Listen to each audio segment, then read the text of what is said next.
Hi guys, it's Elizabeth and I'm over here in my art loft and I'm going to share with you a couple of things that I learned by watching Pinterest or by looking at Pinterest. So the first thing is how to make an interesting envelope that you can use for, you could put it in your journals or you could actually use it as an envelope. And this one was pretty simple, where you just fold a square piece of paper. This is a 12 by 12 sheet, but it could be any square piece of paper. You fold it in half on the diagonal, and then you discover where the middle of that is. So we can either measure that, in this case on my measuring board, or the easy way to do it is to simply put your points together and make a little bitty crease right here so that you can see that. Okay, so then when you open it up, you'll see that crease at the middle there, and all we're going to do now is to take our point and put it to that crease, and then we will fold that down. Now if you fold this like this, you should have it, you should be able to see that you got it even, and I don't, but it's not going to really make that much difference if you don't get that perfect. Okay, so anyway, you fold that to the little point that you made in the middle, and then you fold this all up like this. So now you folded it in the center, and then you folded it in the center of one of those sides of it. So now you have this, and now you want to fold this length in thirds. So the easy way to fold it in thirds is to hold it up to you so that you can see, and to try to put your points at the edges while you put your and try to keep it even. You see how that's working? So that I'm just putting the point down there, and I'm putting the point there, and moving it a little bit this way or that to make it as even as I can. Again, it's not going to make that much difference if it's not absolutely perfect. Okay? So once you get that in thirds, then you want to make those folds all the way up. You can use your bone folder to make that more crisp if you wish. I just used my thumbnail. I did pretty good on that one, didn't I? And there we have thirds. Then it already looks like an envelope, so then we can bend our top down, and you want to make that as close to this as you can. If you fold it way up here like this, it's not going to work. But if you fold it as close to that as you can kind of push it from the back as you're going, or you could just lift this up and kind of crunch it there. And then to make it stay, the little lid stay down there, we take this part and fold it back to the corner. Now if yours was folded the other direction and you had, say yours was folded this way and you had, your point to this end, then you would just do it this way. Whichever one you have on the top, that's the one you're going to fold to the corner. Then you're going to put your finger in there and spread that out and make it into a little square there. And it should spread evenly. Just make that line come up to that point. Okay, then you can just tuck that in and you have your little envelope.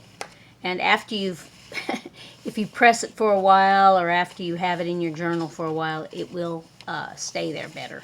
You could use this, if you glued this side to the journal page, you could use it as a pocket. You can see there's a pocket there, and there's a pocket there as well. Or if you wanted to mail something in this, you could put your stuff in behind this edge and mail it. You could take this, and instead of folding it there, you could fold it this way, so that when you have your pages together here and you open your envelope, you see a pretty side to it there. either way, it makes a cool little envelope type thing that you can put into your journal and have some hidden things in there, hidden journaling spots. I mean, you could fold it entirely inside out. We'll do that real quick. So if you fold it this direction, it's always easier to fold after you've done it once. After the fold lines are there. Okay, and then we fold this back and we make our little square for it to go into. And then we can have our lid go down into it. Wait, I know we messed up something. Forgot to fold this thing down. Oh well, it works anyway. Is that the one I wanted to fold it down?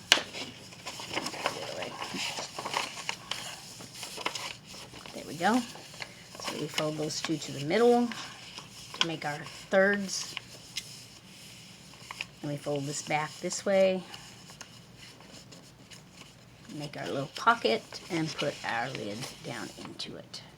And you will have to refold those a little bit because of the thickness of the paper, you will have a little bit of, but it won't fold exactly on the same lines. But it's pretty easy. And that's pretty too. And then you have all this secret journaling spots in here. Another thing you can do is to tuck this in like this, all the way in, so that instead of having a square there to put your envelope closure in, you can just have that. Cool little pocket, huh? We're going to sit that under my Fabrifix over here. Okay, another thing that another way to do an interesting journaling spot is to use your cutting board. In this case, I have a 12 by 12 sheet of paper. So if I take it 4 inches and I fold that at 4 inches, then I will be folding it in thirds. Okay, because 3 times 4 is 12. And I want to fold it in thirds this direction. This is paper that I've gotten from a Kirby Teasdale Studio paper pack that is sold from Hobby Lobby. It's a Paper Studios type thing. I didn't pay that price for it. I got it on sale. I don't remember how much it was though. Okay, so after we do thirds, then we open it up and we do thirds the other direction. So kind of put that on your cutting board again and look at 4 inches right there. Of course, if you have a scoreboard, you can use that to make your folds. Any way you want to do it to make your folds even and make it in thirds.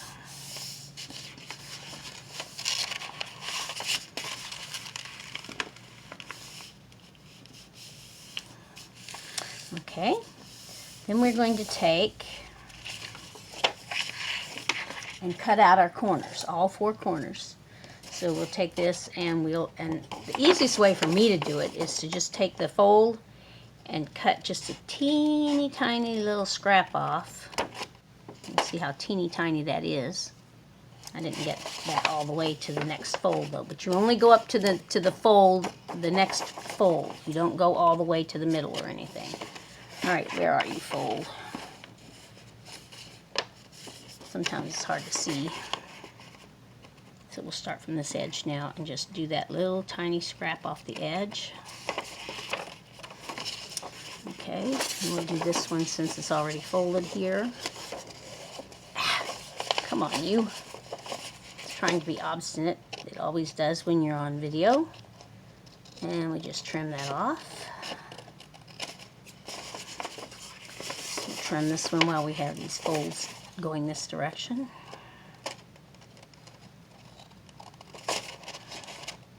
But if you don't want to do it this way, I mean, you can just cut up that, you know, use your knife or whatever to cut up that fold and, you know, do it. I don't know, I'm weird, I guess. Find this easier to do. Okay, and one more time here.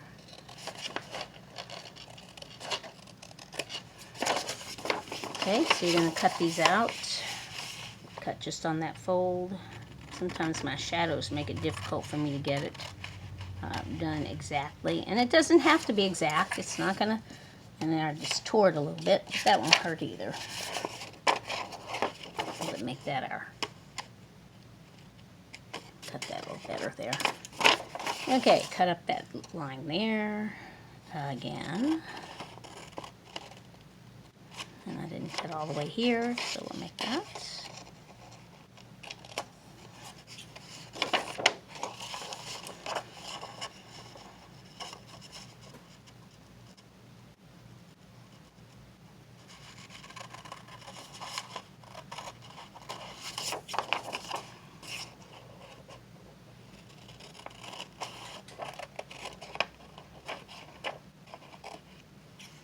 Okay, so we pick the one of these that we don't like the most, which I don't like this one, so we take it. And then we fold it in half and we cut ourselves a heart from it. Now, the heart's point, the inside point of the heart, the bottom point of the heart is this, and the inside point is where the two curves come together. And you want that inside point to be on the halfway mark of that diagonal.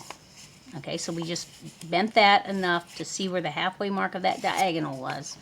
And then we're going to cut our heart. And all you have to do is cut a nice voluminous loop around here like this to make a beautiful heart. And there you have a beautiful heart. Now we'll take two of these pieces and we will use our heart. Let's use our heart on this one. Now I'm going to turn it this way to make it easier. We're going to trace our heart.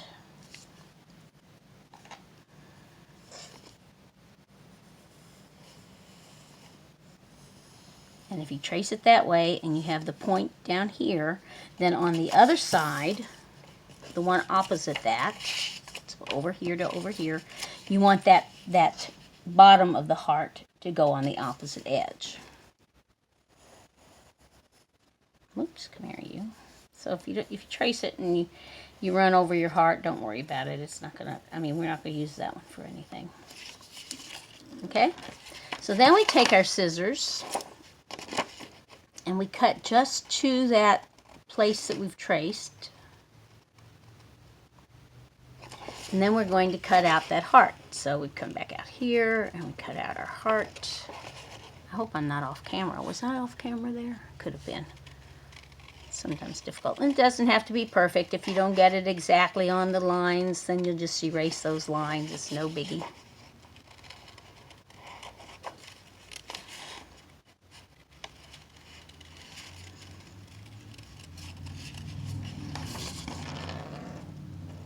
Because my pencil, I knocked it with my scissors.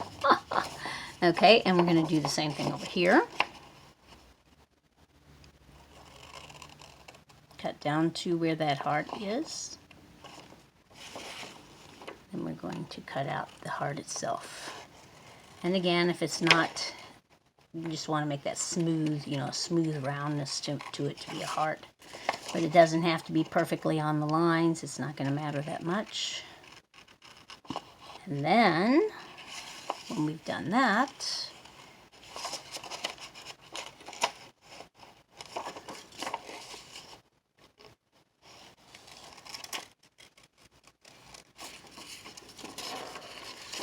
kind of unwieldy piece of paper, but it's not too difficult. Okay, make those smooth and nice and pretty. Then when you've done that, you can close it up. You can close these up. And you can tuck them in with the heart, the piece of the heart that's closest to the other piece of the heart. Just tuck that down, and that will go right in there, and they'll go together right in the corner there. So you see how that was? The one that's closest to the other guy, and you tuck that underneath, and it will stay there. So you can have a beautiful heart thing in your journal. And to make it more interesting, make it a little less square, you can just take these corners here and just round those off like that.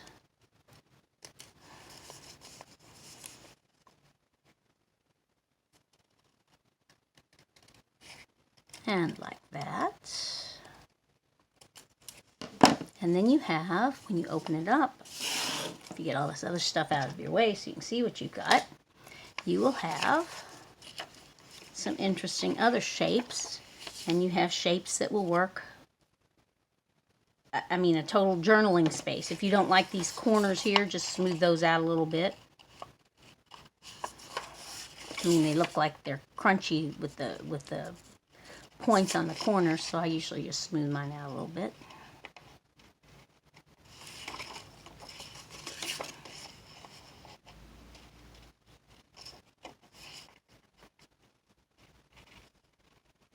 Okay, so we have two additions that you can put in your journals. That will, or you can use them as like a love letter. You could send this to a friend. You could write your whole letter in here and then close it up like this and close it secretly like this and stick it in an envelope and send it to someone, and they'd be, oh, isn't that cool? When I did mine, I think I outlined on here. I took my pen and outlined so that you could see the heart better. But the alternate is to glue an additional heart on there. You could cut this one a little bit smaller and glue him on there. Glue the heart on there. Maybe a contrasting color, or white or red or pink in this case. See how that would work to emphasize that that's a heart shape there, because when it's all folded up with, you know, the color of the paper being all the same, then it's harder to see it. I took the other pieces that I had when I made mine, and I used those by cutting them in with a, let's make sure we got that good. And before I trimmed that one down, I took my heart shape. Actually, you could take a bigger one. I'm just going to use this as a template, and I'm going to cut like a ½ inch away from it.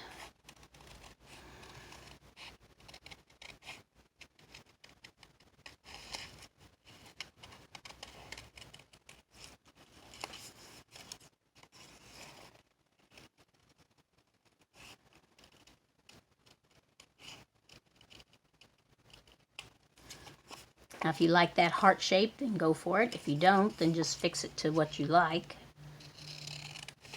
I think it needs a little trim here. But I took mine, and after I made the original folded thing, then I took the leftovers, which these were the leftover corners, made heart shapes out of them, and then used those as pockets in my journal. And I saw that on the Paper Outpost with Pam, and she showed making heart-shaped pockets where your journal page is here, and then you just stack your pockets, and then you can slip tags down into them. In my case, I'd made other hearts and slipped them down into it. But you can see how that would be fun, and they don't even have to be all straight up and down. You can, you know, diagonal, make them in diagonals and so on. Okay. One more fun thing to do is to have a piece of paper that's actually a rectangular piece of paper. I'm going to go slice mine. I'll keep the bicycle in this case.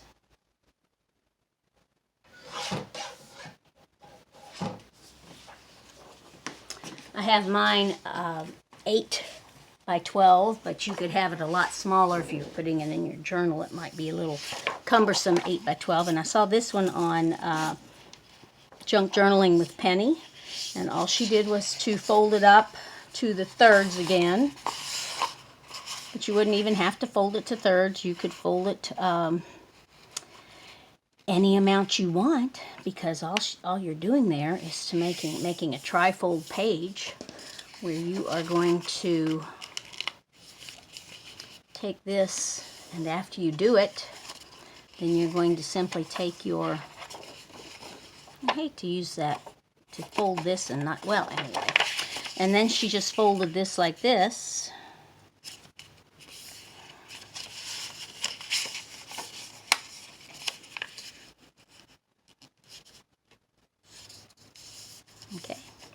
and you have a nice little, looks like an envelope, but it isn't.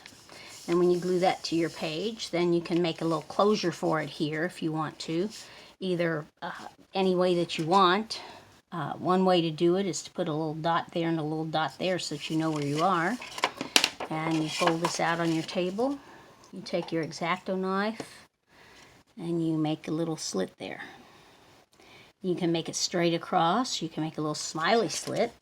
In this case, I made a little smiley one. You can see it better on this side. It's not even. Can you see that? So that when you close it, that sticks up a little bit. You can take it and slip that right under there, and it will stay closed on your page. So those are my hints for today for some extra journaling spots on your junk journals. And have a great day. Give me a comment, a like, a subscription if you haven't done it. And I'll see you later. Bye.